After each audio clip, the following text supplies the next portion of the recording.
Cantonment আছে, সেই ক্যান্টনমেন্টের মধ্যে একটা শিখা অনির্বাণ আছে। কি অনির্বাণ?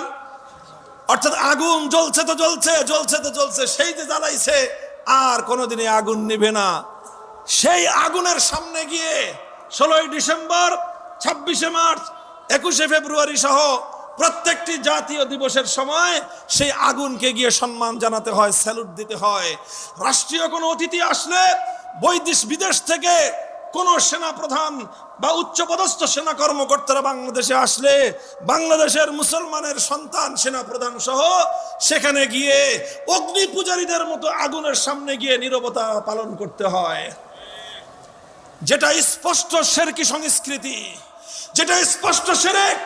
আগুনকে এভাবে সম্মান জানানো কোন মুসলমানের পক্ষে, যে একত্ববাদকে বিশ্বাস করে, আল্লাহর একত্ববাদে বিশ্বাসী কোন মুসলিম আগুনকে স্যালুট জানাতে পারে।